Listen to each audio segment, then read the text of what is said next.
say about life? You gotta get together, tell yourself a story, violate every law of the universe, just to get through the goddamn day.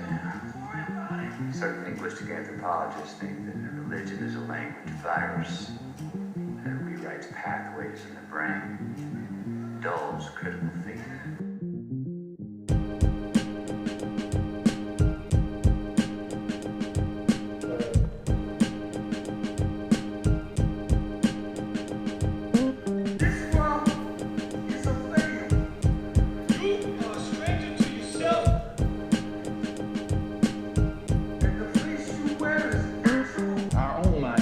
Change. We have to change our mind about ourselves. In what way? A knowledge of self. This world is a failure. You are a stranger to yourself. And the place you wear is natural. Our own mind has to be changed. We have to change our mind about ourselves. In what way? A knowledge of self.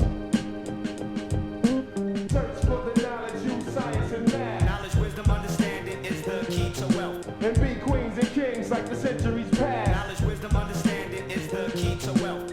Search for the knowledge, use science and math. Knowledge, wisdom, understanding is the key to wealth. And be queens and kings like the centuries past. Knowledge, wisdom, understanding is the key to wealth.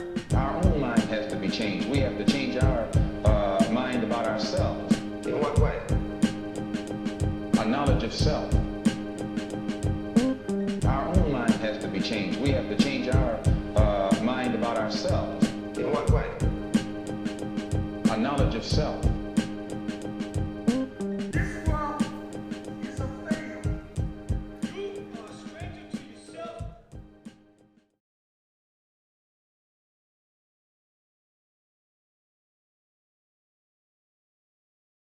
Peace, welcome to the Knowledge Yourself radio show. My name is Teray.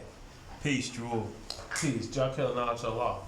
And it's a pleasure to be back with all of you on this day, April the 13th, which we call Allah, Power, Rule on the Knowledge Understanding Day. So today's show is basically to teach about the misconceptions in philosophy and science about death and the afterlife. So this will be one of those provocative shows, as always, brought to you by the Knowledge Yourself radio show.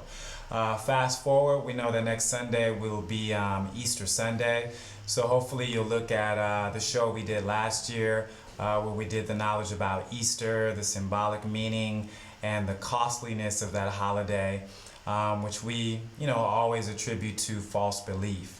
Now, our quote for today is by the famous physicist Neil deGrasse Tyson, and he said, "The good thing about science is that it's true whether or not you believe in it."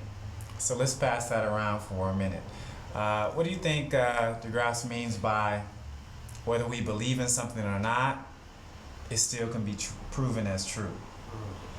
Yeah, it's just one of those things where, we can try to ignore the actual facts of the matter, but at some point they're going to rear their head. So it's kind of like,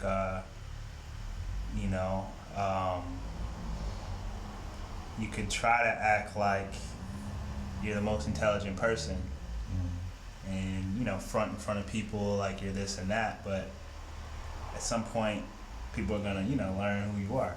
Mm-hmm. So it's just about dealing with the actual facts of things and not dealing with, like make-believe in a sense, right? Mm-hmm. No doubt. No doubt. True indeed. You can look at a perfect example would be gravity, right? So whether you believe in gravity or not, because remember, it's still a theory. Mm-hmm. So you can test that theory by climbing to whatever highest point is closest to you and jumping off. Right. And then when you hit the bottom, you realize that gravity was true, whether you believed in it or not. No, really, don't jump off any buildings.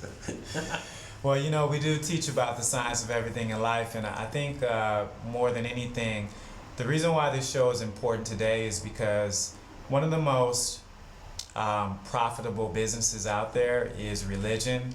and the fact that religion teaches false beliefs, and that is how religious institutions continue to profit. But more importantly, when you have governments set up on a belief system, then you have a mass process of suffering and despair.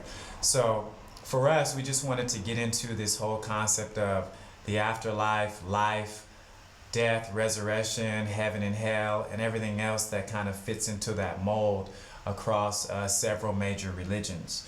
The references for today will be Knowledge of Self, Greek Mythology, Unity's Metaphysical Bible Dictionary, the New International Version of the Holy Bible, the Schofield King James Version, and also JJT, which is Jekyll, Jerul, and Teray. So those will be our references for today. Why don't we go ahead and get into today's current events? We're going to have one of our leaders lead it off, Jekyll. Peace. So Peace. I got a current event. This is a very interesting one. It's from Dispatch Policies, politics.dispatch.com. And this is dealing with a app that any Apple user or Android user, which is pretty much everyone on the market right now, can grab for their smartphones, and it comes from Homeland Security. Ooh, Yes, and this app, so that's before, a hot one. yeah, remember we did the current event that I was dealing with. They had the whole see something, say something going off. So now they took it a step farther. They got the whole see something, send something. So with this app, it will allow you to take pictures, take video, and send it directly to Homeland Security for their own examination of what could particularly be the guilty party. Wow. Yeah. So what's going to be the aftermath of people policing one another, and how will that lead to just a misuse of that application? No, indeed, and that's what I thought too. So, when you look at, and not society as a whole, but when you look at, I would say, the general population, you could run into things like, well, I don't like that person, so let me go ahead and just try and set them up in the first place. Right? The whole scandal. TV kind of dictates a lot to people nowadays, it seems, how they act, right? So when they see these kind of things taking place on TV, then now's your chance to enact them yourself. And then not only that, just all the, just the potential misunderstandings of what someone sees. Right? For instance, we've already known, and this is not part of my current event, but there was a kid, I forgot exactly where, but the sheriffs came and at gunpoint told these kids to get out of their treehouse because the neighbor called and said there's some suspicious activity going on. People are cutting trees. And sheriffs showed up and point guns at little kids and had them face down on the floor. So, you know what I mean? And now you're dealing with Homeland Security, who doesn't have the same jurisdiction and restrictions and rules and regulations that the sheriffs may have, right? And now these people are going to be responsible for showing up at places to enact justice on potential terrorist threats or whatever. As if they have the manpower, Interesting use of tax dollars, I must say. This is tax season. That's crazy. So I wanted to go ahead and give that's in Ohio, by the way. Wow. Trying that out. So it may be coming to a local town near you. I wanted to pass it over to Jerul for the next current event. Yeah, peace. This one comes from topekanews.com, and speaking of Neil deGrasse Tyson, Oklahoma protesters threatened to secede from the union if Neil deGrasse Tyson's Cosmos is not canceled. Tell us about that. Yeah, and it's based on the concerned Oklahomans gathered to protest the airing of Cosmos, citing the show's agenda is clearly anti-Christian and based against creationist values. Citizens have threatened to vote to secede from the United States during the 2014 governational and ballot issue election if Cosmos is not formally removed from all Oklahoma-based television networks.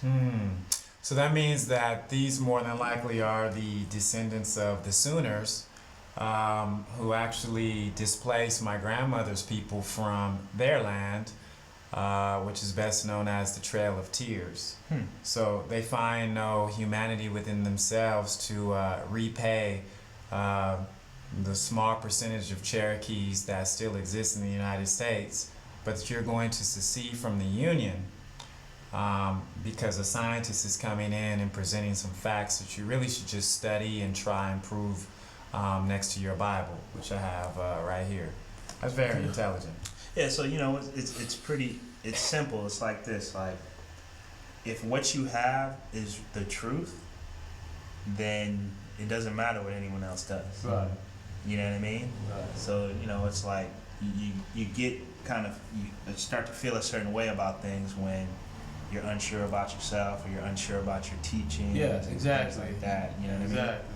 So, Yeah, I was building with Trey the other day, and I was like, yo, God, I pretty much came to the conclusion and talks about it in our lessons that, after something was changed, it became weak and wicked, right? So it's like, in addition to being weak, it was also wicked. And, we've all really, amongst ourselves, built about that whole kind of concept. And when you think something that is weak, which is not able to compete on a fair playing field with something else, always has to try to cheat or do something underhanded, or to try to get ahead, because it knows that it can't. Even if it gets equal, it's not going to win. So it's got to do something to try and get ahead. So when you talk about that article, you got to think, all right, if, like you said, if what they had was really the truth, one, it would coincide with what dude was talking about. If it was the truth, because science is based on facts that you can prove, right? And so it would coincide. And then two, if what you had was the truth, you'd just be like, yeah, well, come with your thing, and I'm gonna show you where you're wrong at. Right, and not to deal with apple and oranges, but sometimes it's how it is when you take things from a scientific approach.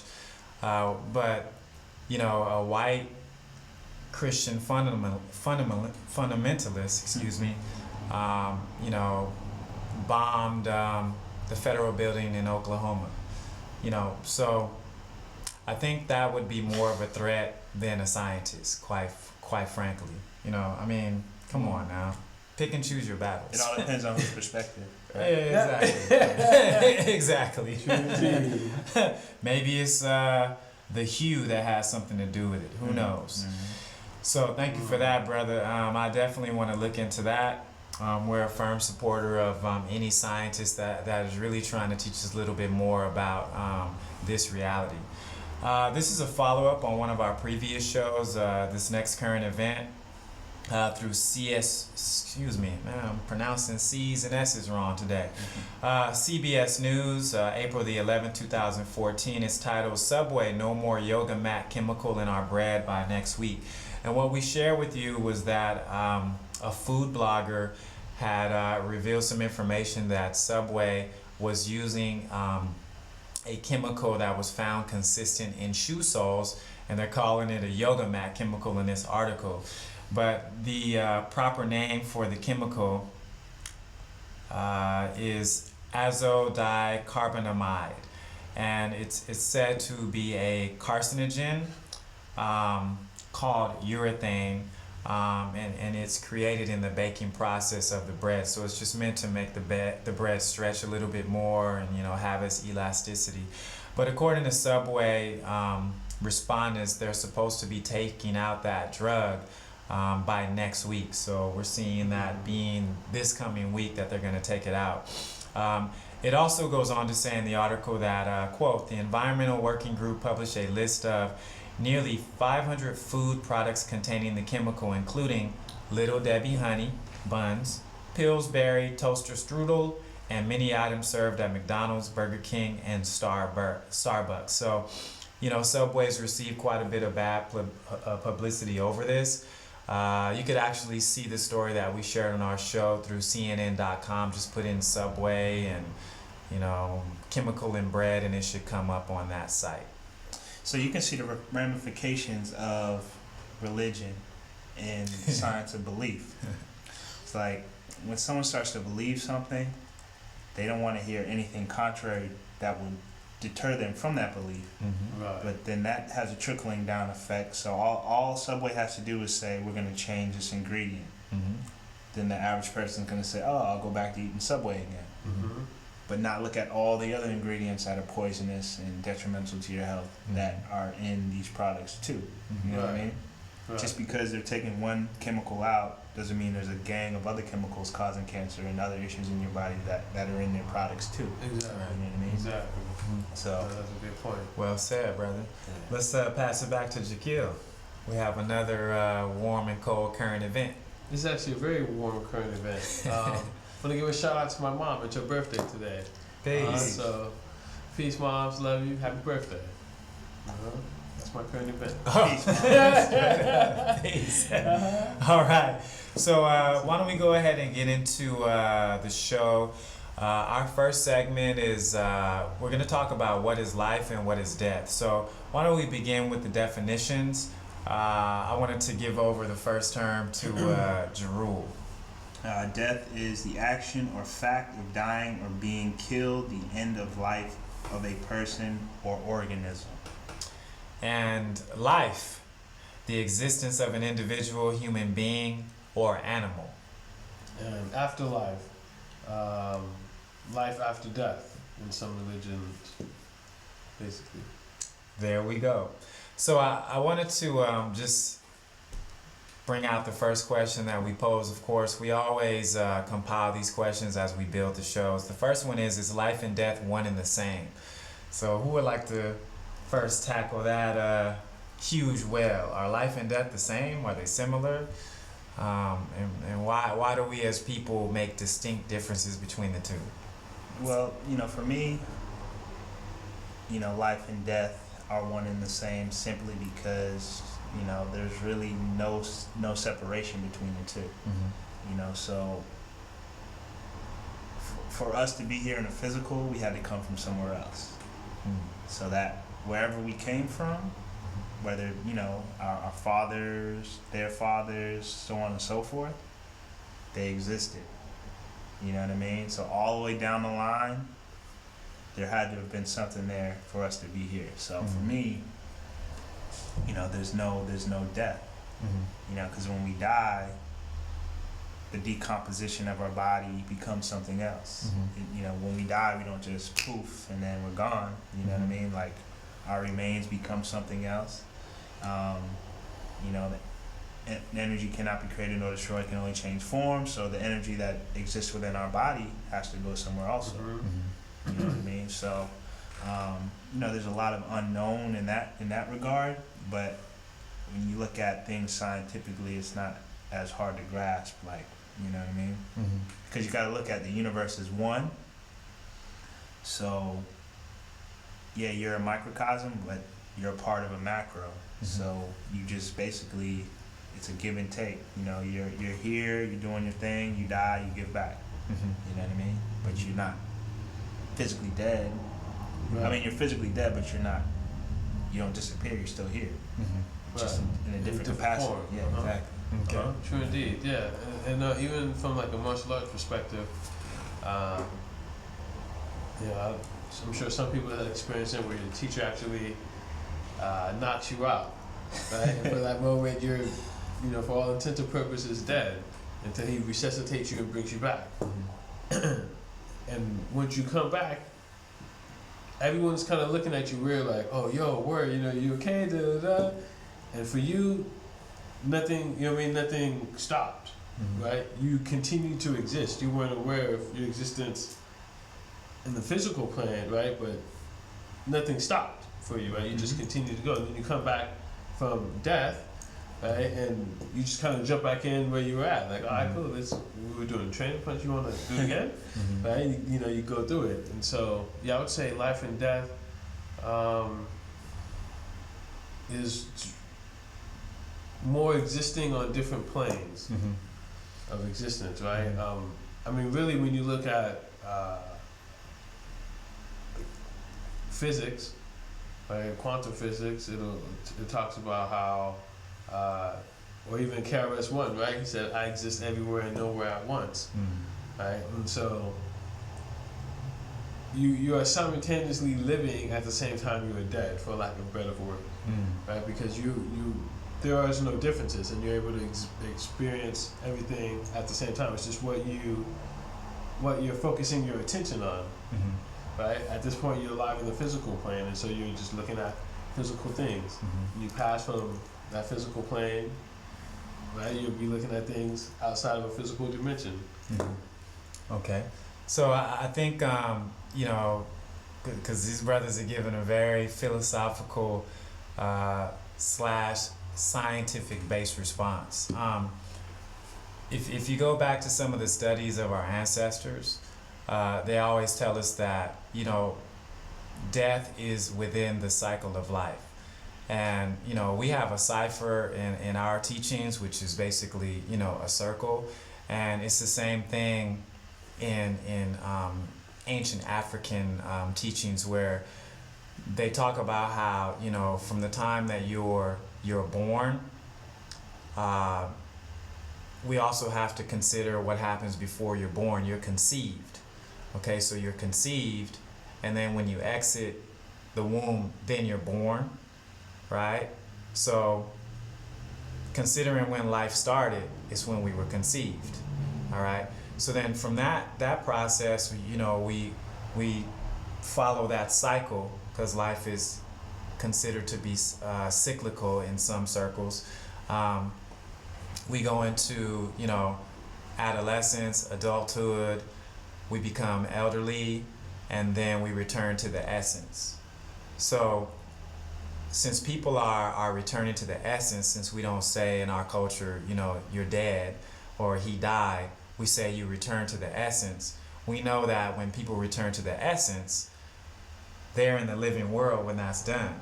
So just to bring these two together, like was mentioned, you know, that's all taking place within the same physical plane.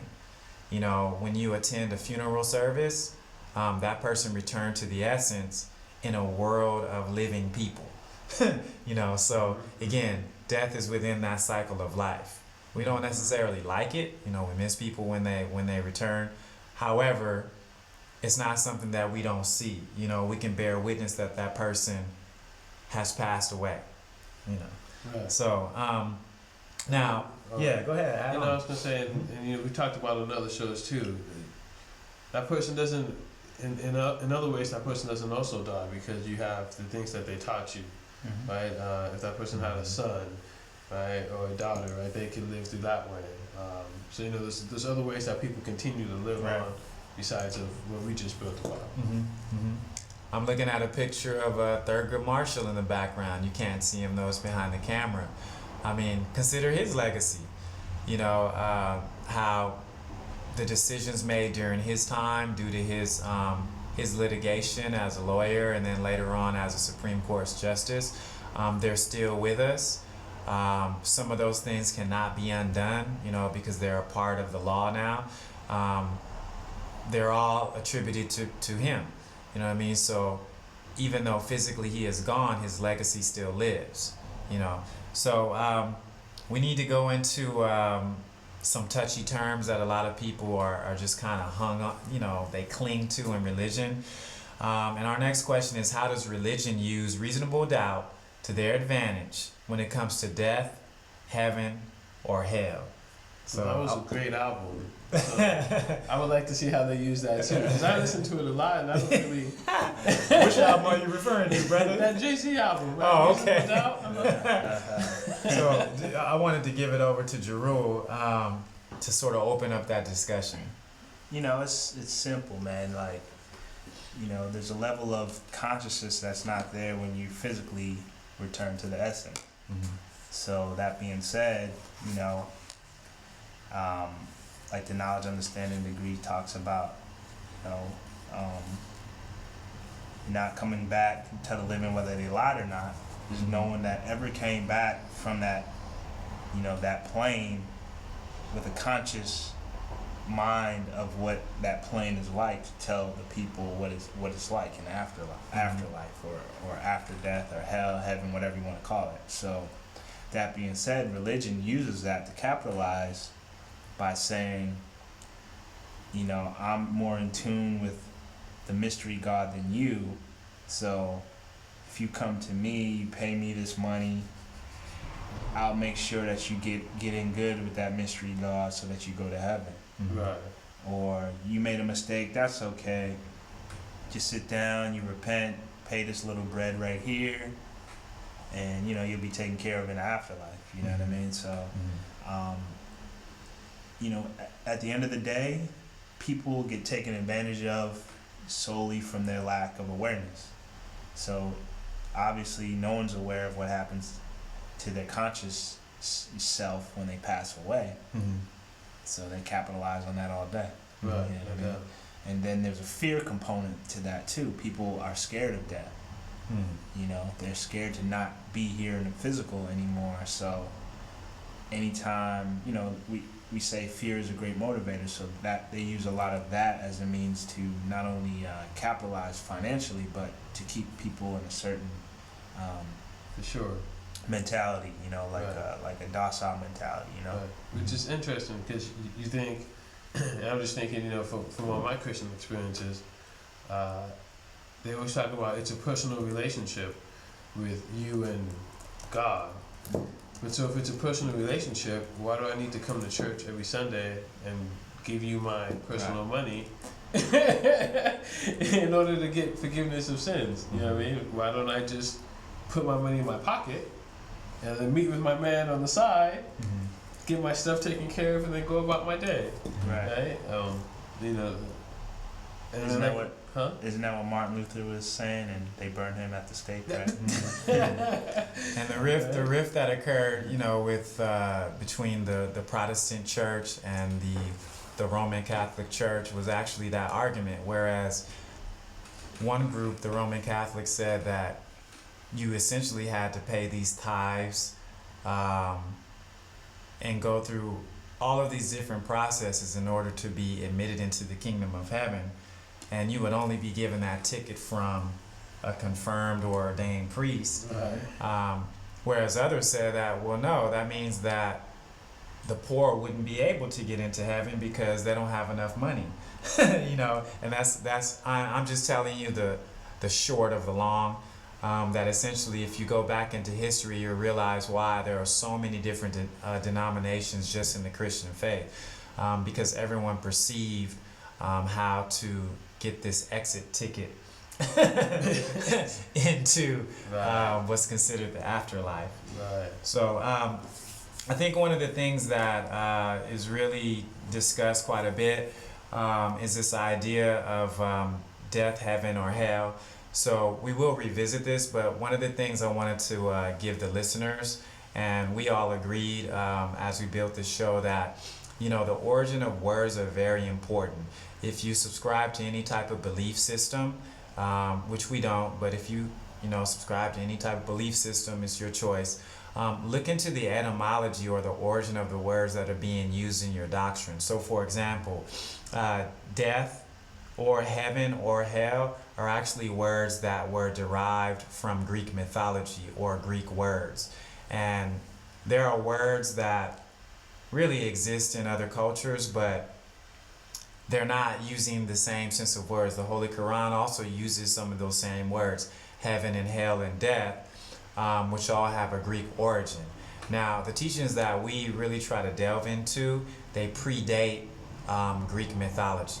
They predate a lot of the words that are used in the English language. So, one of the references I wanted to give you folks is from a book called Mythology by Edith Hamilton, and she's one of several Greek mythology scholars. Been gone a really long time. But if you look on page 79, at least in this version, I'm not really going to go into the publication. You could just go pick up a book. On page 79, it begins talking about Mother Earth and Father Heaven, which is translated Gaia and Uranus in Greek terms. So it says that in the chapter titled How the World and Mankind Were Created, it says the first creatures who had the appearance of life were the children of Mother Earth and Father Heaven.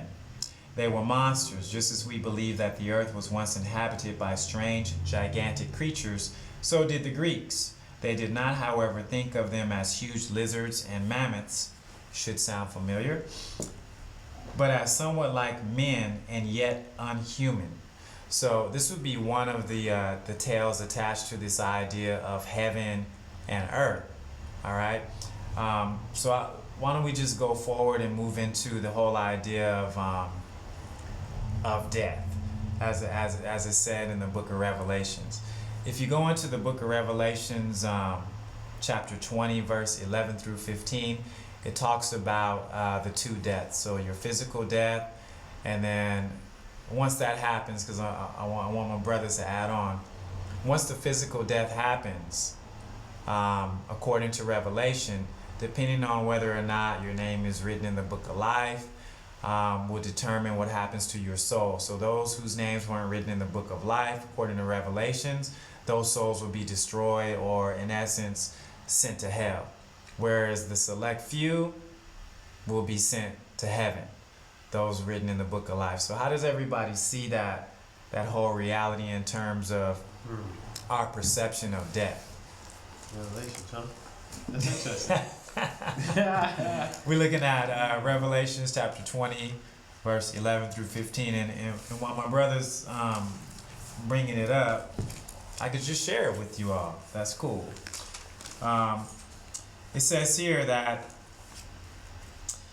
verse 11, "And I saw a great white throne and him that sat on it, from whose face the earth and the heaven fled away." There's that word again, heaven. "And there was found no place for them. And I saw the dead, small and great, stand before God, and the books were open, and another book was opened, which is the book of life, and the dead were judged out of those things which were written in the books, according to their works. And the sea gave up the dead which were in it. And death and hell delivered up the dead which were in them. And they were judged every man according to their works. And death and hell were cast into the lake of fire. This is the second death. And whosoever was not found written in the book of life was cast into the lake of fire." So that's how this particular version of the Bible shares the idea of death. So we say there's a physical death first, that's the first death, and then there's what we call a spiritual death. So are those realities, tangible in terms of science and everything that we've studied? Like, how does everybody see that?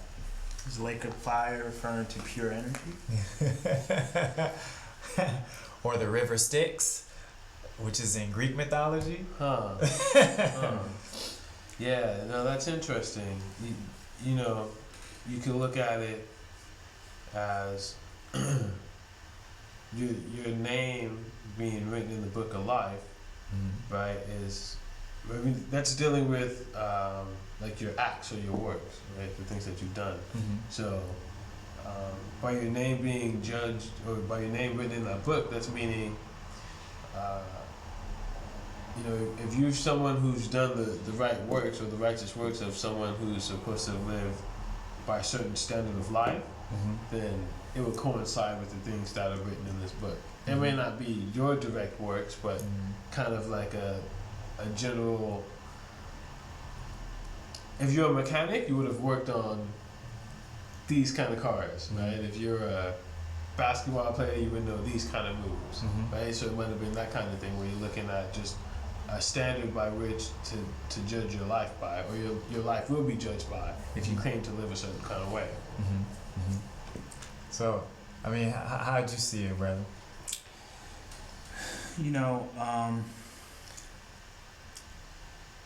That whole Bible thing, like I said, it's one of those things where, at what degree do you examine it at? You know what I mean? Like, I think obviously it should just purely be symbolic, and I think the symbolism is talking about what Jakil definitely touched on as far as your name. That's like that's why, like, you think about your name is really connected with, like, you as a man. Like, that's why when you have a male child, he carries your name. You know what I mean? So, I think the nature of it is like, your name should be, you know, what's that movie he says, my name is my name? What's that? What movie is that from? Oh no, that's from The Wire. And where Marlo says, my name is my name, meaning that it doesn't matter how much money I make or anything else that I do, my name is my name. So that's who I am. Right. You know, so for that to be written in the book of life, that means that, you know, your name is going to live even though you're not physically here. And you know, the same way that Jesus' name still lives on, even whether he really lived or really you know, didn't live, but that most idea, people, concept, exactly. Most people look at him as a good person, based specifically on his deeds, as it relates to what's taught in Christianity. But like I said, you know, same thing in our nation. The Father, you know, his deeds allow him to live on past. Like, none of us have ever physically met him, Right. but we still build about what we've come to study, and, you know, as it relates to his interviews and things that he said and is said to have done, and that's his name. So his name's written in the book of life. So you know, I see it like that, more symbolically. That's deep because it's all symbolism. I mean, so anytime you go to a church or a mosque and they say things such as death, heaven, hell, those are Greek terms. You know what I mean? And of course, they were contested by scientists and physicists going way back to Galileo. And then you have just this shrink-wrapped belief system being fed to generations after generations after generations, yet none of us are being tutored to go back into these different books and other texts and history and try to figure out why these terms are with us today. And if I fail to mention it, you know, heaven and hell, they're also mentioned in the Holy Quran. So here we are, we've embraced a religious system. We're now speaking these words, but in especially in the Bible, if you go back, death and hell, for example, they're used in different ways. So whereas in one part of the Bible, like the New Testament, hell is used as is considered a place. But then when you begin to get into the book of Revelations, you know, death and hell and pestilence, these are all like figures or characters in the book. Right. You know, so then it gets to be very confusing. Is heaven a place, or is it a character? Right. Is death a place, or is it a character? I think it could be both. Exactly. You know what I mean? Well, what did was it Jesus said? He said the earth is already a space. Right. It was a Killer Priest, I think. The Killer Priest, okay, for himself. Yeah, exactly. And so, you know, you got to think, it's like, all right. I was just having to build last night, actually, with my son. We were talking about some different things, and I was like, look, man, some people love hell, and some people love right. And sometimes you have to go through hell to get things right. I go, you have an opportunity in which you have a lot of answers to the hell that you may particularly go through, so that you don't have to go through it.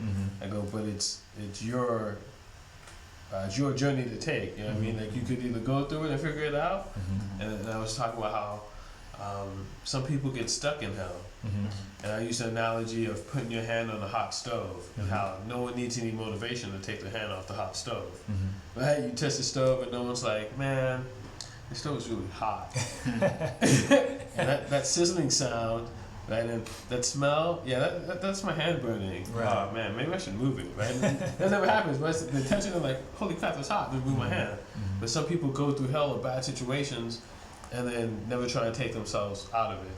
And I think a lot of times that's the hell that could be talked about. Right. And you know, we are going to revisit that more in depth later on. But again, if you're listening to our discussion, much of what you see in the Holy Bible, the Quran, Greek mythology, is symbolic. And you have to study the symbolism. And I think this is a really good point that we all wanted to share. So if we're talking about a physically dead person, if there's no chance for a physically dead person, right? But there is for a mentally dead person, why is there so much time being focused on the afterlife? So if a physically dead person has no chance, right? Why is so much time spent on teaching the afterlife, or looking forward to this afterlife, as it's said? Well, I think from the perspective of the teacher of that teaching, I think it's purely to control the person that they're teaching it to. Mm-hmm. Now, on the other end, I think it's because there's a lot more work in dealing with taking yourself out of a mental death than thinking that there's a better place when you're not here physically.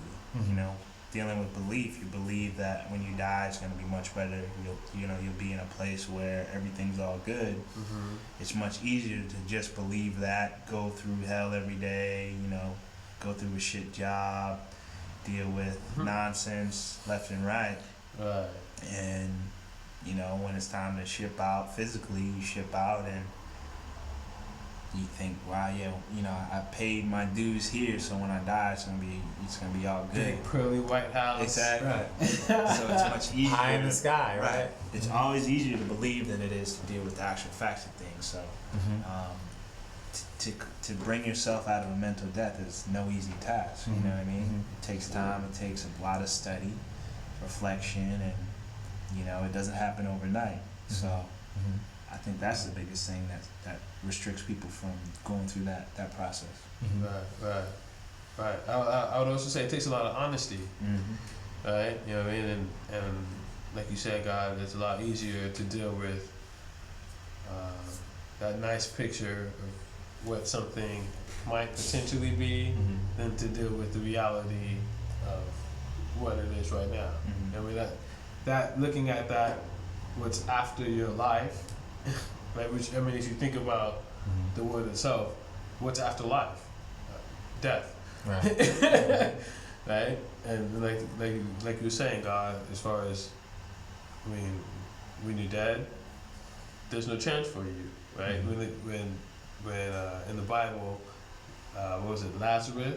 Jesus went to go get him, and they were like, "Oh man, he's been dead for da da da da," and the smell that's probably in there. And Jesus was like, "Nah, man, go ahead and move the rock back." He was like, "My man's not dead." He's like, "The dude's only sleeping."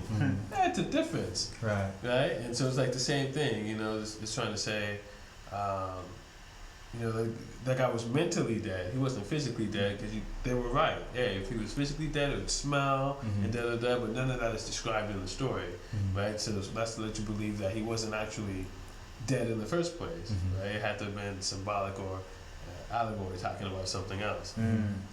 So how does everyone feel about the contradiction, especially in Christian doctrine? And we could actually pick some other major religions. The whole idea of being saved. All right, so there are some people that say that they're saved, but they're still going to have a physical death. So how is that a contradiction? People that say, "Oh, I'm saved, and Jesus saved me," but we all wind up in the same place in the end. Well, then I was going to say also too, if you got saved, why do you need to continue to go to church and give your money? You've already gotten saved, right? Does that come with conditions and terms, right? Like, okay, you got saved, now you're an indentured servant. And you like a contract. Yeah, you got to do all these things, and if you don't do this, then that nullifies this whole saving agreement that we had prior to. Right. Yeah, the whole thing with being saved, to me, is a joke. No disrespect to anyone, but when people, you hear it all the time, "I'm saved, I used to do this, I used to do that," but at the end of the day, you chose to stop doing it. Right. So you aren't saved, but you saved yourself. You're the savior. You know what I mean? So you're the one who, you know, made that knowledge come to life. You stood on your foundation and said, okay, something's not right here. This isn't me. This isn't really me. So you know, you made the change. You took all the steps Exactly. necessary to get to that spot. Yeah. Right. So if someone acknowledged that they're the one who saved themselves, I'd be at peace with that. But to say that some mystery situation is what caused them to make a Right. change in their life, Right. it's like people go through hell and never give themselves credit. You know what I mean? It's like, you know, there's people who've been shot, stabbed, you know, in prison, and then change their life, but say it's because of something else. Right. It's almost like disrespectful to yourself. You know what I mean? It's like you the one who did it. Right. You put in the work. You went Right. through all the hell. So why to give it to someone else? Uh-huh. I don't know. It's just crazy. Indeed. Right, but yeah, and then you're right. As far as, you know, the concept of being saved, it's like, what are you ultimately saving yourself from? Because, like you said, everyone's gonna end up dead, right? So, and if you're dead, you can only feel things in the physical world, right? That's part of being a tangible being, right? Is that you have those kind of feelings. So you talk about being in a place that's gonna be burning with brimstone and fire. That would suck if you were alive and you were Right. stuck in a place and you were somehow able to burn for forever and not melt, but just endure the pain. That'd be terrible. But if you're not in a physical body, how would you experience burning sensation? You need to be in a body for sensation, right? Right. That's Right. deep. And you know, that's another thing as far as saved. You know, we always advocate self-preservation. So the way I've always interpreted things, you know, in this culture is that, you know, we are going to do the best we can to prolong our life, to live the healthiest life that we can. That's self-preservation. Saving yourself from a situation is simply just making certain decisions so you won't put yourself in a position to where your life will be shortened. You know, we do live in a world where Western thought kind of advocates that it's better to die sooner than later, because when I'm old and I can't get around as quickly, and then maybe someone has to take care of me, well, then that means that my life is no longer of much value. Right. You know, and that's definitely the Eurocentric or European thinking that people get into, whereas your respect level for your elders just kind of goes down because they're old and can't get around as quick as maybe your homeboy, your homegirl who's a teenager. You know, but you have to look at that elderly person as a person that has, in some respects, depending on how they live their life, you know, it doesn't apply to everyone. They understood what self-preservation meant, and just kind of live within that life, you know, just trying to make sure they could prolong their lives, Right. you know, as opposed to constantly just entering into a situation. Woo, he saved me. Woo, she saved me. Woo, the Lord saved me. Whereas the mentality is self-preservation is just, you know, in advance you're not going to put yourself in that situation because you know what eventually is going to happen to you. Right, no doubt. I mean, what's the saying? They say God helps those that help themselves, right? And so when I think about that now, I'm like, you know, it's kind of funny because if I helped myself, then I didn't really need anyone else's help. Right. That's true. So then he didn't really help me, and so I did it myself, right? Because I helped myself, Right. and then he helped me. But so if someone says help yourself to a plate of food in the kitchen, and then you get up and you go get a plate, and then some other guy just stands behind you and is like, yeah, I made that plate for you. You're like, nah, but I just got up off the couch and I came in the kitchen and I walked to each little thing and I put food on. I just did that. Right, and think of it like that concept would sound more crazy to a religious person than saying Right. some unseen being made that plate for you. Right. Right. You know what I mean? Exactly. But in reality, a person was actually there, so they'd have more of a chance of doing it than something that's unseen. Right. Right. Oh yeah. So what's the joke? The person is like out in the middle of the ocean or something, and they're like, "Oh, God save me!" and a boat comes by, and the person's like, "Nah, it's cool. God's gonna save me." And, I remember this like story. a helicopter or something comes by, it's like, "Nah, it's cool. God's gonna save me." Something else comes by, it's like, "Nah, it's cool. God's got my back." And then the person ends up dying, and then they go meet this mystery God, and he's like, "Yo, what happened? How come you didn't save me?" He was like, "Nah, you fool, I did. Dude, I sent you a boat. I sent you a plane. Why didn't you get on it?" Hey, so that's a good point to take a break on. When we come back, we're going to talk a little bit about the mental death versus life, heaven versus hell. Where are these places? We'll see you soon. Peace.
Welcome back to the Knowledge Yourself radio show. My name is Teray. Peace to rule of law. Peace. Jakil Nasr Allah. And before we left, we were talking a little bit about the afterlife and everything else related to, some of the common doctrines dealing with what happens after you pass away, our take on it, some of the terms related to that. And again, we always encourage you, this is a Knowledge Understanding Day, to look deeper into what you study or what you base your belief system on, and hopefully that will transfer into knowledge.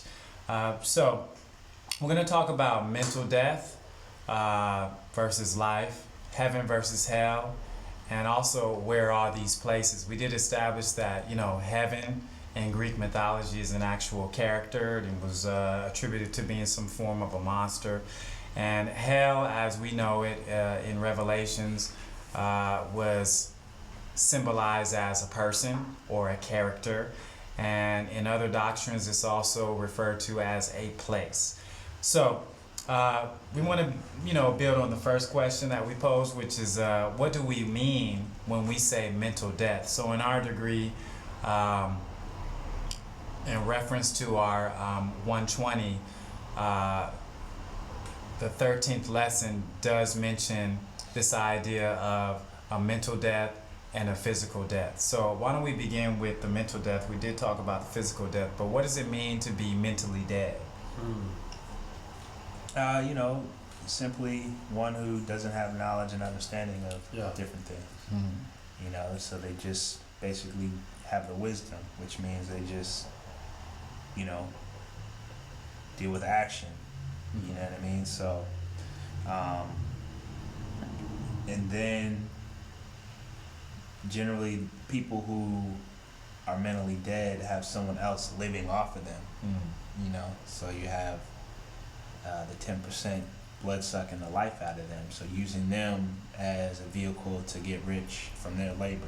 You know what I mean? So I say, for me, a mentally dead person can be someone that you would even deem as successful as it relates to money. You know, you can see them in all walks of life, whether it be the richest of the rich to the poorest of the poor. You know, Right, you can right. find mentally dead people in various different places, but I think more for original people, you know, the ones that we see as successful, a lot of times are the most mentally dead because they had to make a Caucasian man much richer than them to get to the point that they're at. You know what I mean? Right. What did Great Chris Rock point. say? He Great said, Shaquille O'Neal is rich, but the dude who's writing his check is wealthy. Right. Yeah, no, I would agree. I would say, for me, the way I was drawing it up is, I would say a mentally dead person is someone who doesn't know the truth of who God is, or what God is. Yeah, and I would say that's the mentally dead person, because then at that point, you know, earlier I asked you guys, you know, what is it that the devil doesn't teach? And, you know, you say he doesn't teach that the devil is a man. You know, he doesn't teach that the original man is God. But I think, you know, those are also other things that he's not teaching too, right, to those people. But yeah, I would say that's what it is. So once you become mentally dead, you're able to be used as a tool, like the God was saying, by people who do know that truth, right? Because the devil may not teach those things to you, but he's telling someone else, right, who may be on his squad. So, Right. I think one of the things that just came out, especially when we were building this show, is the simplest idea of a person that is mentally dead is a person that cannot think for themselves. Whether they be force-fed something or they willingly accept what we consider the wrong food in our lessons. A person that is unable to produce their own thinking, to solve their own situations or what they refer to as problems in their own life, and then begin living this lifestyle in a way to where not only is it beneficial for them, but it's beneficial to the people around them, whether they know them or not. So a lot of times, you know, people walk around and you notice that we have books, and that's just only to provide you with some tools so that you can look these things up yourself, because you know we can sit here all day and build on these things without giving you any reference to some text. However, as far as scholarship is concerned, we always like to give you some points of reference so that you know we're not just making this up. But in saying that, someone sat there and made up religion, you know, and there are masses of people that follow it, and they go in every Sunday and they worship something they've never seen, touched, tasted, or smelled ever. And they say that that is the truth and that's the way to go. So people that are mentally dead, they can't think for themselves. And that's what this show represents. It's thinking for yourself, going out, doing your own research, coming to your own conclusions. If your conclusion is that being a Christian is the way to go, and you've proved that to yourself beyond a shadow of a doubt, more power to you. However, when a lot of knowledge is presented just all around the world and throughout the ages, which contradicts your particular belief system, you can't get mad. when people disprove what you believe in. But you can't secede from the union, though. You can't secede from the union. Yeah, You know? It's funny you say that because, you know, when I deal with people who are religious, first question I usually ask them is, have you ever studied the origins of it? You know, like. And of course, the answer is yes. Right. Well, you know, my priest at church, my pastor taught us this, and Jesus did. You know, I'm like, nah. Have you really studied where a lot of the teachings that you practice come from? You know, have you ever studied any of the people who lived in the vicinity of those teachings prior to, those teachings being manifested? You know, most of the time they say no.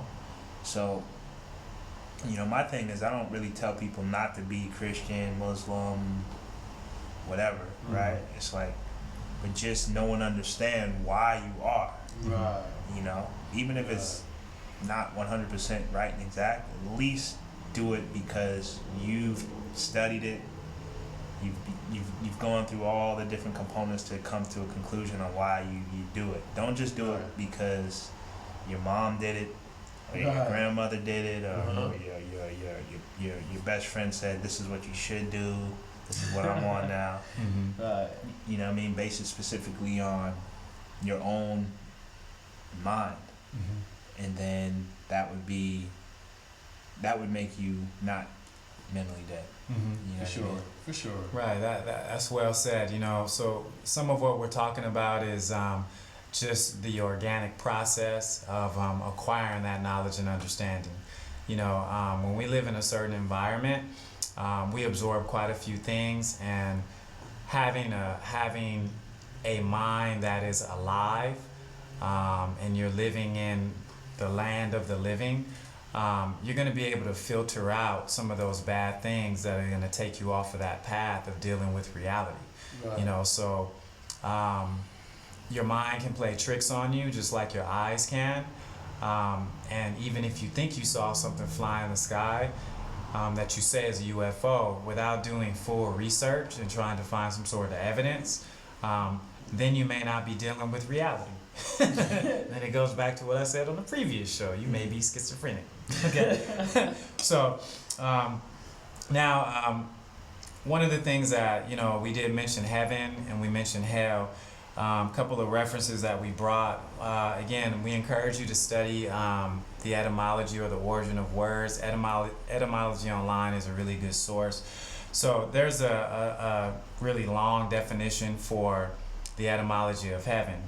And it says from the Old English, Heofon, Heofon, which means home of God. Earlier than that, it means sky, firmament, probably from Proto-Germanic. That's a language. That's when it was coined, at least during that time period. And then, aside from that, it goes into defining heaven as the plural use in sense of sky. It's probably from Ptolemaic theory of space composed of many spheres. But it also formerly was used in the same sense as the singular in biblical language, as a translation of Hebrew, plural, shamayim. Heaven sent as an adjective is attested from the 1640s. If you'd like to read a little bit about Galileo's studies about, heaven or what the heavens were considered during his time, you can look at a website. It's galileo.rice.edu/si/theories, so forth and so on. But I wanted to share something from that. I wanted to share something in reference to this whole idea of heaven in terms of science. So, we know that people like Galileo, and actually our ancestors way before Galileo had established that there are spheres, okay? And in reference to the Earth and the planets in their orbit, we're talking about spheres, so things outside of the Earth, which denotes the heavens. So it's like my brother said earlier, it was a Killer Priest quote about how the planet Earth is in heaven. Okay, so we would just encourage you to look into some of those early studies in physics and astronomy to get a better grasp of what's meant by heaven in terms of the real tangible thing that you can hold on to and try to figure out what heaven is. So, what does it mean to have the state of, like, first of all, is heaven a place or is it a mentality? That's something that we want to establish. Like, what is heaven to everyone? As above, so below. I think heaven to me is your mind, your way of thinking. You know what I mean? And dependent upon your way of thinking will determine if you live in heaven or hell or not. So, heaven is a place of happiness, harmony, peace. And that all comes back to your way of thinking. Your perspective on things and how you let things get to you and, things of that nature. Because, like I said, your mind's a magnet, so whatever's in your mind is what you're going to magnetize to yourself. You know what I mean? Indeed. Well said. Yeah, no doubt. I would agree. I would say, heaven and hell, those are both places that exist here on earth, and it's more of like a mind state, right? And it's kind of what you put yourself through.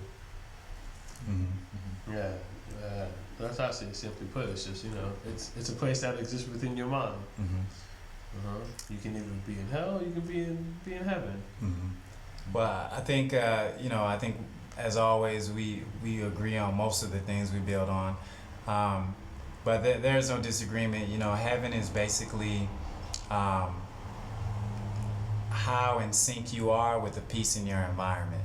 There are some people that can find peace in a war-torn country with a lot of aggression going on, and they can manage to have a relatively normal and peaceful life within their household. And that mentality helps them deal with the hell that comes out of trying to live or by living a peaceful life. I mean, I think some of us up here, we can all agree that you can wake up in the morning and be feeling really good about things, and you'll encounter the first person of the day, and that'll just throw off, that peaceful mentality. Right. Yeah. I said venti. What the hell is a small cup? It's the book. Yeah. For me, the way I see peace is that it's not so much being away from chaos, but being in the midst of chaos and not letting chaos infect you and make you a part of it. You know what I mean? Right. So, to me, that's the same as heaven. You know what I mean? Like, heaven, as it relates to the symbolism of it, means up above, right? The heavens, right? So that means you should rise above all of the petty, nonsense that you come across on a daily basis, and refrain from letting that bring you down. Bring you down. That saying. It brought me down. So all that really means to me is that you let your heaven be brought to hell. You know what I mean? So now that we're getting into the discussion of hell again, our studies always take us back to the origin of things, and now let's talk a little bit about hell. The main thing that we shared, this is the Unity Metaphysical Bible Dictionary. You can take it or leave it, but again, it's just another reference that kind of shows you where words came from. And on page 271, it gives a definition of hell as Gehenna, from the Greek origin, meaning region of lamentations, place of purifying fires, place of defilement. In Hebrew, it's referred to as Hinnom, Hinnom, and in Greek, it's known as Hades. And let me tell you a little bit about Hades. Tell us. Main thing that you need to be aware of is that in Greek mythology, there was a group of gods referred to as the Olympians who overthrew the Titans, who were the gods who were, controlling the universe and everything else related to that. And apparently this group of people, the Olympians, they were led by Zeus, who wound up being the ruler of all the gods. Zeus and his brother, Hades, and what's the dude in the water? You know, I always, in Roman is Neptune. Just one of those days, man. It'll come back to me. Poseidon. There you go. So you have Zeus, his brother Poseidon, and their brother Hades. 3 major gods in Greek mythology. Well, after they overthrew Cronus, who happened to be their father, they decided to roll dice. In Greek mythology, they say they cast lots. They casted lots. So like drawing straws.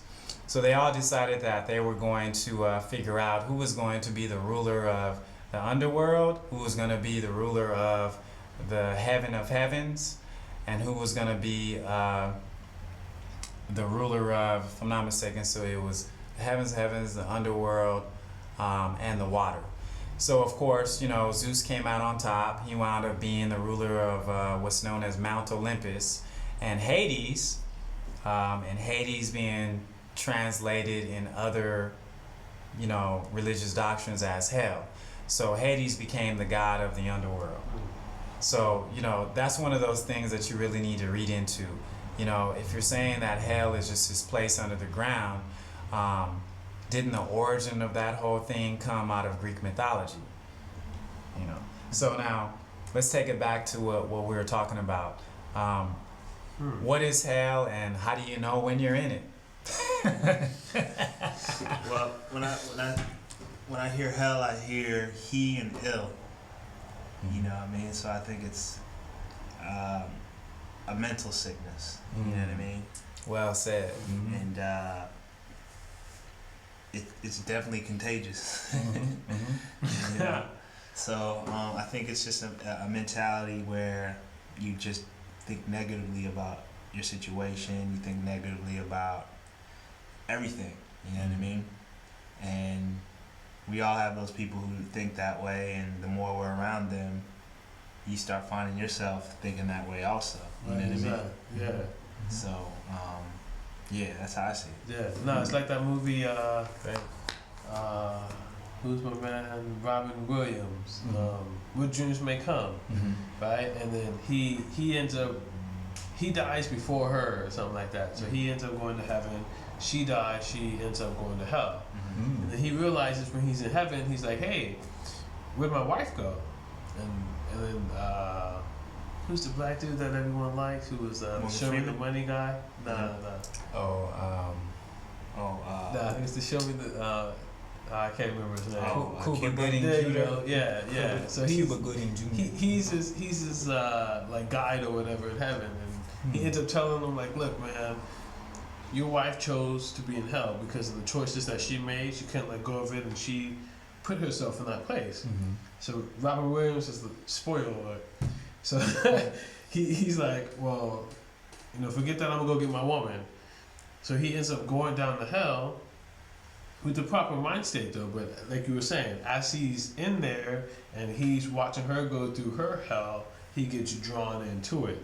And he loses himself in heaven in her hell, and then she somehow snaps out of it and then saves them both. But in any event, yeah, so, and that just made me think of that the movie, because that, you know, that happens, like you said, in a physical place, right? The people you hang around with who are always negative about a certain thing, then you also end up thinking negatively about other things like that too.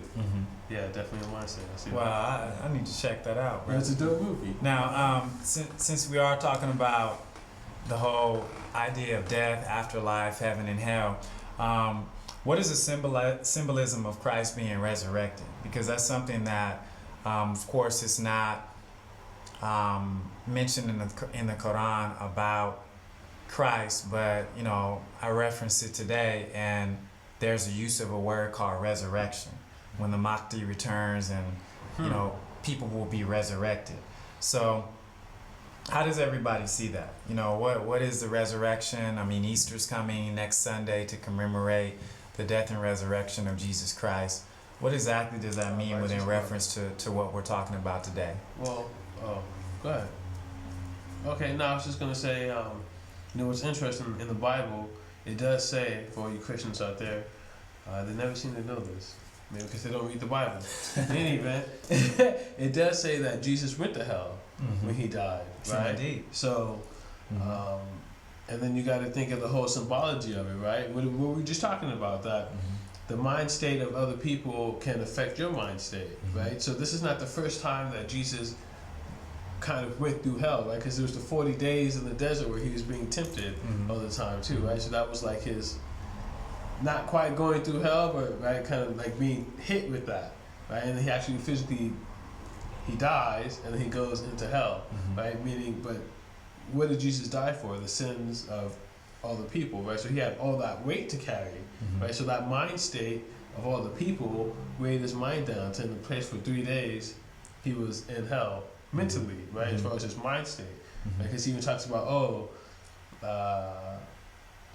like Father, Father, why have you forsaken me, right? So it's kind of like that whole Robin Williams flick, right? Where he left heaven, right, to go get the girl. So Jesus is in a place mentally to where he's got to carry the weight of all those people. So it takes him out of his, like you were saying, his peace, where he could be in the midst of all that, still be cool because he's got his heaven in his mind. It took him out of that place to where he's in hell for those 3 days, and then he's resurrected. It's kind of like having a good vacation, right? Or a 3-day weekend from work, and you come back on Tuesday like, yo, man, let's get it in. And they were like, man, Friday you said you hate this job and F that dude and you go quit. You're like, nah, man, I had a good weekend. Right. You know what I'm saying? My cable TV was working. Whatever it is. Right. Yeah, for me, when you think about Christ, a lot of people think that Christ was Jesus' last name, but in all actuality, Christ is just a title. Right. Just like Buddha is a title. You know what I mean? So, Christ being resurrected to me simply means a stage of going from mentally dead to being aware. You know what I mean? When you become the Christ, that means you become the anointed one, or you become awakened or enlightened, or whatever term you want to use. So for me, that's what that's dealing with. So we all have the ability to be Christ, but we have to do the work to become resurrected or to be awakened. You know what I mean? Or be enlightened, whatever word you want to use. Yeah, and it might, and that's what a lot of people will say. Well, I know what I'm doing is working because I have a Mercedes-Benz and you don't. So that means that my God is working for me and he's giving me everything that I need. The path that we're talking about doesn't necessarily lead to wealth. And you can ask different 5%ers, they'll give you their take on what it means to resurrect the mind. The simplest way to think about it is just that you begin to abandon all of those negative toxins that you're subjecting yourself to, and you're beginning that process of leading a cleaner life, and then from that, then your eyes are more open to see better opportunities around you, whereas before you didn't. So it would be the difference between a dope dealer giving up what he's doing because he feels like, hey, I'm destroying not only my community, but I'm destroying my family and myself leading this type of life. So when his mind is resurrected, he's going to elevate to a legitimate businessman. And he'll still have that same sense of what he was doing when he was a hustler, but he won't have a corrupt mentality. You know what I mean? So his mind was resurrected. A really weak person that physically feels like, hey, I can drop dead any moment, when they decide to, give up all the poison animals and things of that nature and begin working out, that's when they wind up resurrecting their body, because if you don't take care of your body and your mind, eventually it dies. And it's said that if your mind dies, and you can take that to the brain, your body will die as well. Your body will follow. Right. You know what I mean? So I think why don't we go ahead and take a little break? And when we come back, we're going to talk a little bit about how you can master life, knowledge and understanding, and live for the now. Peace. Peace. Peace.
Peace. Welcome back to the Knowledge of Self radio show. My name is Teray.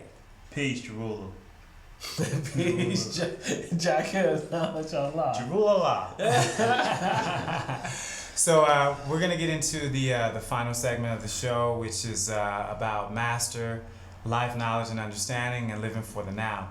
So we're talking about the past, present, and future, and we always look forward, although we all know, which is the one thing that should be established in this show, that we all will go to that quote-unquote final destination. Okay, it's inevitable. The most we can do is live a clean and healthy life until we return. So for the most part, let's talk a little bit about what it means to live in the now, and how this in some way affects how we will live in the future. So what does it mean to live in the now? Not within a selfish context, but what does that mean to everyone? All you have is the now, So it's like you have a great opportunity, every minute, every second to not only affect your life, but affect the lives of your children, affect the world. Like, you have a chance to make it a better place. So instead of being concerned with, a place that you're not aware of, there's so much unknown, deal with what you actually can affect. And for me, that's what living for the now is. That's really honing in on what you can affect. You know what I mean? No doubt. Yeah, I see that for sure, right? Because that's knowledge in your culture of important power. So, for sure, if you live for what you're doing now, there's a great song. I'm trying to think of how the quote goes. He basically said something to the effect of you use the past to help you now to plan for the future, something to that effect, right? So you get the whole kind of trifecta thing, but definitely the only part that you really have to concern yourself is what's happening right now, right? If you ask any boxer, if you say, what happens? What do you do after the guy does the jab? Well, first you have to get past the jab, right? So you're trying to look at the future, the cross and the hook, but you haven't dealt with the jab yet, right? So you have to deal with what's happening now. Or one of my friends, who's an awesome chess player, he would always say, "What is the threat that's on you right now, right? And then once you see that threat, what is the future threat, right?" So it was always a standpoint of looking at things that are happening right now, and then making moves to make sure that you can function then, and then planning for future movements, right, based on past information that you have to move forward. Right. I think that living for the now means that we're not living foolishly for the future. It means that we understand that the decisions we make right now will either positively or negatively affect the outcome of the near future, because we deal with the near future. And a lot of stress and early death and things of that nature comes from stressing out about the future 20 years from now. Where am I going to be 10 years from now? Where am I going to be 5 years from now? Well, a really good discussion that I had the opportunity to hear, which took place last week. There's a gentleman that came in, and he made a lot of comments about, preparing for the future, but it wasn't so intangible that our students couldn't grasp it. And one of the things he said was just write your eulogy now, which means that write about all the things that you want to accomplish. Be very detailed about those things. For those of you who don't have women in your lives or men in your lives, write about what that person, what you want that person to look like, what type of job you're going to do. He said write about as many things as you can, where you want to live, everything. And he said that over the course of some years, if you have a solid plan in place, pick that piece of paper up, and then you're going to see that you will have fulfilled many of those things that you wrote down. Right. So that kind of alleviates the stress. What's going to happen in 5 years, with the geopolitical scene, who knows? People built bomb shelters, and those are now, quote unquote, obsolete, because, in the 40s and 50s, people thought that the communists were going to invade the United States and take it over. So, it's best not to just try to predict the weather 10 years from now. Just enjoy the day now, Right, no doubt. So, and it's almost like you said, I like that whole thing about making a plan. I think too often times people get caught, like, what's the whole saying now that people are saying, you only live once, right? But I think that saying almost inspires the wrong kind of reaction. You know what I mean? Yes, you only live once for this life, but at the same time, like you mentioned, write about the future and then make plans to accomplish that goal. So then when someone asks you, or when you're worried what's going to happen in 5 years, what's going to happen in 10 years, whatever you plan for is going to happen in 5 years or 10 years, right? And so it's not going to be a mystery to you. It'll be something more tangible. Then there won't be any stress on how to worry about. And then you say, okay, well, if I want, the house and the girl and the kid, okay, this is where I am now. This is what I need to do to get to this. Right? And so now it's not stress and worry about things you don't know. You're just doing what you need to do to make those things happen. Taking control. Sure, right? indeed. We talked about being saved, right? And we know that you make knowledge born to save yourself. You're the only one, no one else can save you. You have to save yourself. And so if you do that kind of thing, then you are saving yourself, right? From all the stress and all those kind of things that happen from not having a plan. What's the saying? If you don't plan for success, then you're planning for failure, or something like that. Right, and in there, not planning for success is procrastination. You know, just the delay. You're sitting there mentally dead. You're just thinking and thinking and thinking and thinking and thinking, but you never act on your thoughts. So, you know, eventually those ideas become dead. You know what I mean? You lose the desire and motivation because something else comes up. You know, what is our take on the whole idea of the afterlife and the physical composition? You know, I mean, when it's all said and done, what is it that we should all strive to leave people? You know, You're talking about, you know, how the body breaks down into, you know, its natural, like, elementary elements, I guess. Oh, and not the video game Afterlife. No. So that was okay. You know, for me, I think a lot of people, you know, they're fearful of thinking that they're going to be food for worms and bacteria and things of that nature. But, you know, for me, it's like, you know, it's a part of life cycle. It's kind of cool. You know what I mean? Like, we go through our life feeding off of other living things to live. So when we die, it's us giving back. the food chain. You know?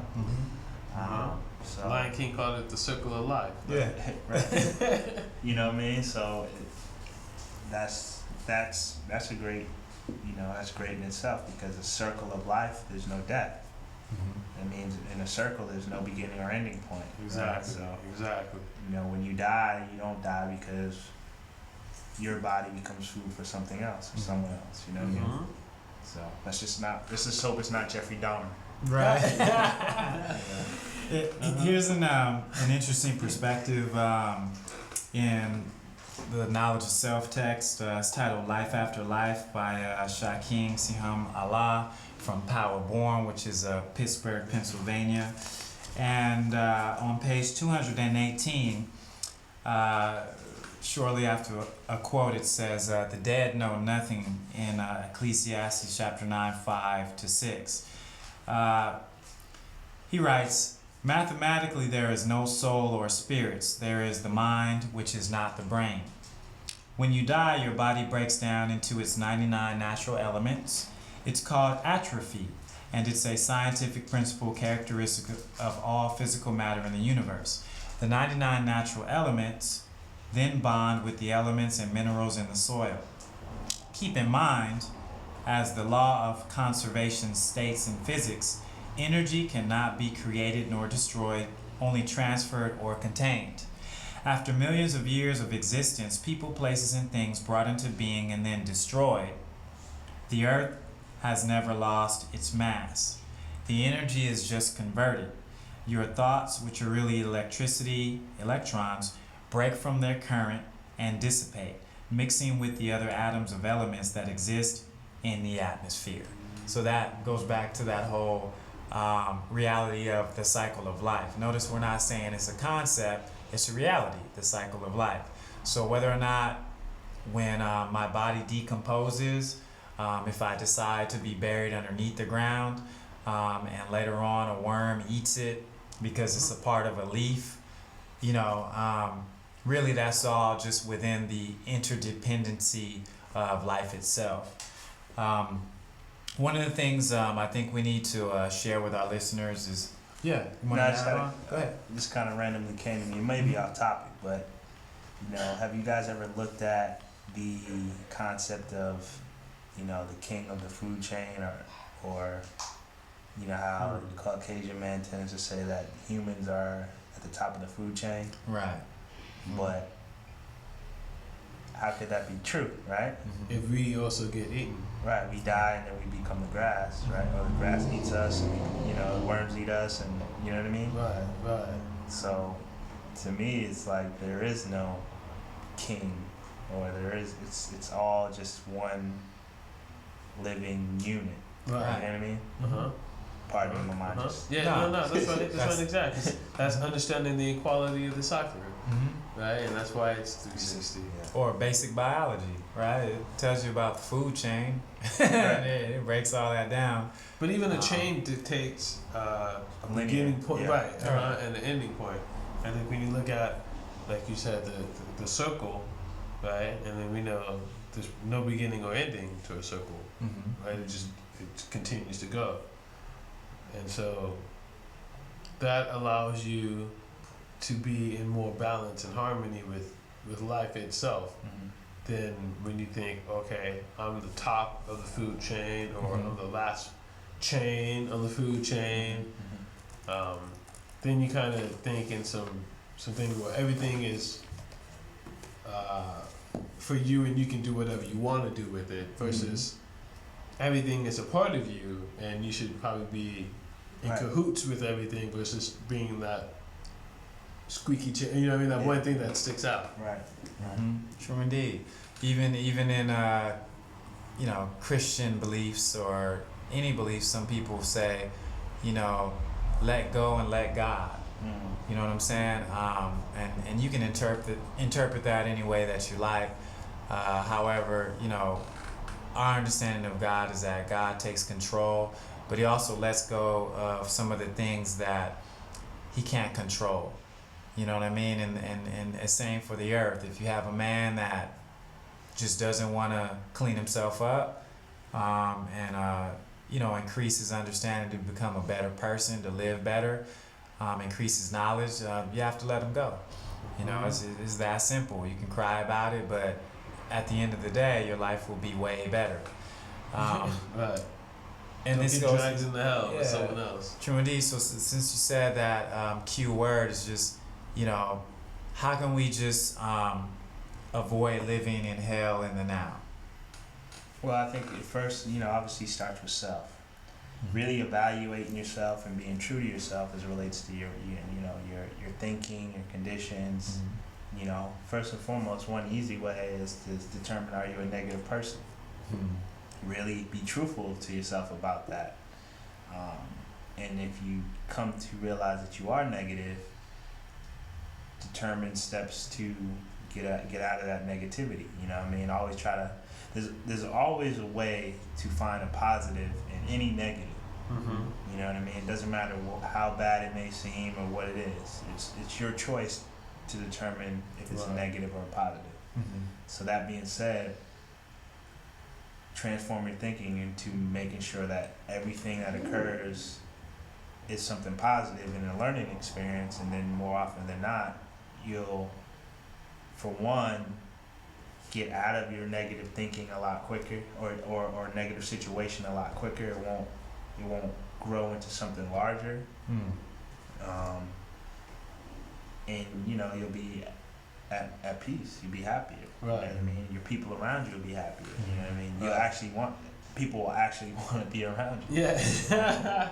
Right, no doubt. I mean, it's like, I know you played football and went through the whole Hell Week thing, right? And I'm sure you've seen the difference in the people who showed up was like, oh, man, we got Hell Week. And then the dude who showed up in a little bit better shape, or the dude who understood going through Hell Week is going to make me a better prepared for the season. So I'm welcoming Hell Week. That dude shows up like, yeah, man, let's get it in. Let's run up the bleachers. Whatever it is we're doing, let's do it. And I'm gonna give it my all because I see the benefit of what's gonna happen.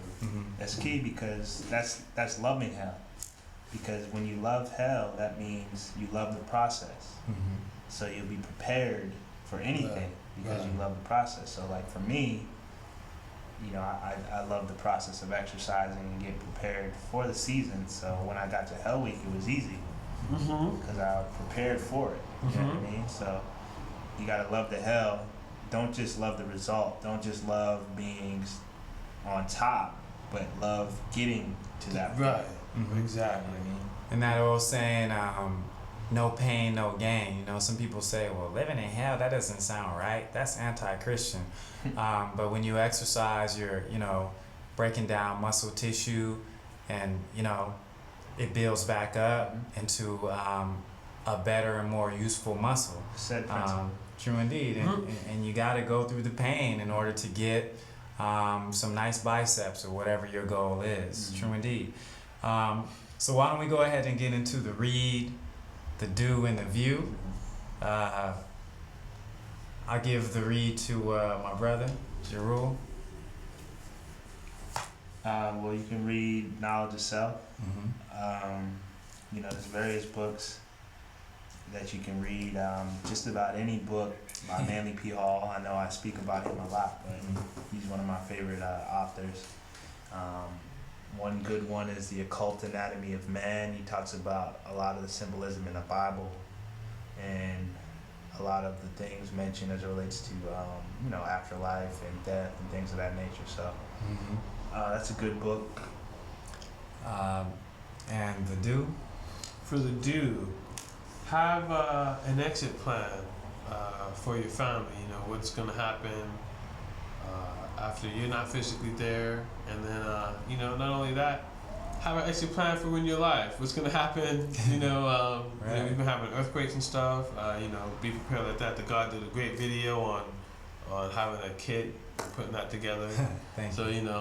have all kind of exit plans prepared. Yeah, I mean, you stay ready. You don't have to get ready. right. I mean, this is the time where especially if you're in your 30s, in your 40s, man. I mean, the sooner you start, the better. Do the best you can to find some sort of investment package. Equivest, Ing is really good. Something that when you put your money into it, even if the economy is leveled, your money will still be there. I contribute a little bit of money to Aflac, little duck. They really do give you a duck. They do. Yeah, it's kind of funny. And they put little duck prints in front of the door where they're gonna have their meeting, but it's kind of weird anyway. Yeah, they have all types of things that they offer through Aflac. You can just put $25 into it every month, and they have a variety of different things that your money can go into to protect your interests. And as far as the view, Hold on, I want to add on. go ahead, brother. Exercise. One of the greatest investments is your health. Mm-hmm. You know what I mean? Like, at some point, whether you ignore it or not, your health is going to become an issue. Right. So why not prevent a lot of the minute things that really shouldn't be serious, like high blood pressure, diabetes, type 2 diabetes, High cholesterol. Various different ailments that are really preventable with just a little bit of activity and eating proper food. So health is more of an investment than money, in my opinion, because money didn't save Bill Gates or Steve Jobs, pardon me, right? True indeed. So And it won't say Bill Gates either. True indeed. No doubt about that. You can view 21 Grams, interesting take on things in reference to, life, death, things of that nature. Some of you like drama. And I just checked out a little bit of The Inexplicable Universe by, one of the foremost physicists who may lead to Oklahoma seceding from the Union, DeGrasse. And he's just given a really basic take on some of the old beliefs and how they were disproven through science and mathematics and astronomy and everything else that are good tools to come to a better understanding of the world that we live in, the universe. So I would like to give this over to my brother Shaquille for the closing. Not to self radio. You don't have to go to college to do the knowledge. Peace. peace.